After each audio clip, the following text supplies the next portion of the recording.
नमस्कार दोस्तों, मेरा नाम है आशुतोष मानके और आप देखना शुरू कर चुके हैं डायनामिक इम्पल्शन। आज के इस वीडियो में हम बात करेंगे 17 जुलाई 2024 के करंट अफेयर्स की। और अब जब आपने वीडियो के थंबनेल पर क्लिक करते हुए वीडियो देखने की शुरुआत करी दी है तो अंत तक जुड़े रहिएगा, क्योंकि आप सभी लोग जानते हैं कि ज्ञान को कभी भी अधूरा नहीं छोड़ना चाहिए।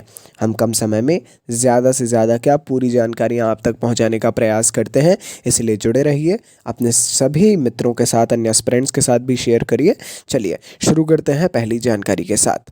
केंद्रीय गृह मंत्री और सहकारिता मंत्री श्री अमित शाह जी ने मध्य प्रदेश के इंदौर से मध्य प्रदेश राज्य के सभी 55 जिलों में प्रधानमंत्री उत्कृष्टता महाविद्यालयों का उद्घाटन किया है।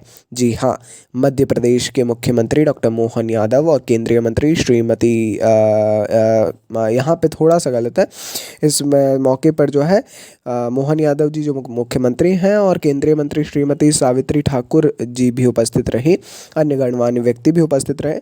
ये पीएम कॉलेज ऑफ एक्सीलेंस क्या है? ये पीएम कॉलेज ऑफ एक्सीलेंस जो है मध्य प्रदेश के सभी 55 जिलों में जो कॉलेजेस हैं उनको और ज़्यादा सही ढंग से संचालित करने के लिए और व्यापक स्तर पर उनको पहुंचाने के लिए, शिक्षा के क्षेत्र में आगे बढ़ना, खासकर उच्च शिक्षा के क्षेत्र में, इसके लिए ये नवाचार है। आगे बढ़ते हैं। नई दिल्ली में अखिल भारतीय आयुर्वेद संस्थान ने 15 जुलाई 2024 को सुश्रुत जयंती मनाने हेतु अपना दूसरा राष्ट्रीय सेमिनार सौश्रुतम शल्य संकुष्टि सफलतापूर्वक संपन्न किया। आप सभी लोग जानते हैं कि सुश्रुत को जो है यहाँ पर शल्य चिकित्सा का जनक माना जाता है। 3 दिवसीय कार्यक्रम में लाइव सर्जिकल प्रदर्शनों और विशेषज्ञ चर्चाओं की एक श्रृंखला, एक सीरीज़ के साथ सर्जरी के जनक सुश्रुत को सम्मानित किया गया। बहुत बहुत आवश्यक, हाल ही में उनकी जयंती मनाई गई है। ठीक है, ज़रूर थोड़ी जानकारी ले लीजिएगा, इसके बारे में पढ़ना चाहिए। अखिल भारतीय आयुर्वेद संस्थान के बारे में भी थोड़ा पढ़ना चाहिए, है ना। चलिए जी, बढ़ते हैं आगे, देखते हैं अगली जानकारी को। अगली जानकारी, biotechnology research and innovation council के तहत translational health science and technology institute, ठीक है, THSTI, इसने जो है ऐसा SYNCHN सिंच 2024 करके एक इसकी मेज़बानी की है। ये जो है कार्य, इसका उद्देश्य है NCR बायोटेक क्लस्टर में अकादमिक, उद्योग और इसके सहयोग को मजबूती प्रदान करना और बायो मैन्युफैक्चरिंग को आगे बढ़ाने पर ध्यान केंद्रित करना बहुत ज़्यादा ज़रूरी है। ठीक है, biotechnology research and innovation council जो है, इसके बारे में सबसे पहले तो पढ़ना चाहिए, फिर आपको translational health science and technology institute के बारे में पढ़ना चाहिए, फिर इस कार्यक्रम के बारे में। आगे बढ़ते हैं।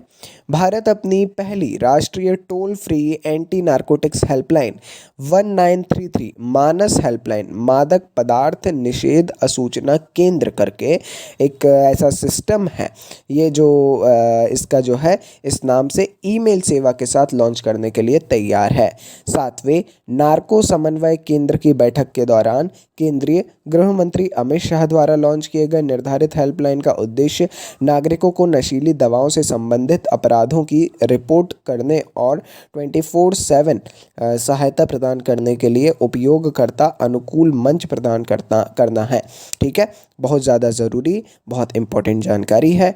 मानस 1933, आप भी इसका उपयोग करना चाहें तो अवश्य कर सकते हैं, है ना। शासन द्वारा कई प्रयास निरंतर किए जा रहे हैं, ऐसे के लिए आ सकता है। अगली और अंतिम जानकारी, संयुक्त राष्ट्र वार्ता द्वारा बनाए गए नुकसान और क्षति फंड के बोर्ड की मेज़बानी के लिए फिलीपींस को चुना गया है। देखिए, संयुक्त राष्ट्र वार्ता द्वारा एक बोर्ड बनाया गया है। ये फंड है एक नुकसान और क्षति फंड, इसके लिए बोर्ड है ना। जिन देशों का नुकसान होता है, क्षति होती है, उन तक उनकी राहत देने के लिए। ये ग्लोबल वार्मिंग के प्रभाव से उभरने और पुनर्निर्माण के लिए जो है देशों को वित्तीय सहायता प्रदान करने की दिशा में एक और कदम है। ग्लोबल वार्मिंग, ठीक है, याद रखिएगा। पिछले महीने विश्व बैंक के बोर्ड ने बैंक को 4 साल के लिए फंड के अंतरिम बजट के रूप में कार्य करने के लिए जो है मंजूरी प्रदान की थी। लेकिन अब जो है फिलीपींस को इसकी मेज़बानी दी गई है। ठीक है, ये उतना ही ज़्यादा ज़रूरी है, उतना एक इम्पॉर्टेंट रोल प्ले कर सकता है आपके एग्ज़ाम पॉइंट ऑफ व्यू से। एनवायरनमेंट भी है यहाँ पे, इंटरनेशनल ऑर्गेनाइजेशंस भी हैं, साथ में इंटरनेशनल रिलेशंस भी हैं, यहाँ पे सारी बातें आ गई। ठीक है, अंतिम जानकारी है बट बहुत बहुत बहुत ज़्यादा ज़रूरी है। ठीक है जी, जैसा हमने बताया ये है अंतिम जानकारी, परंतु कोई भी कन्फ्यूज़न हो आपको किसी टॉपिक से रिलेटेड, कमेंट सेक्शन में अवश्य बताइए। मिलता है अगले वीडियो में। नमस्कार। Dynamic impulsion.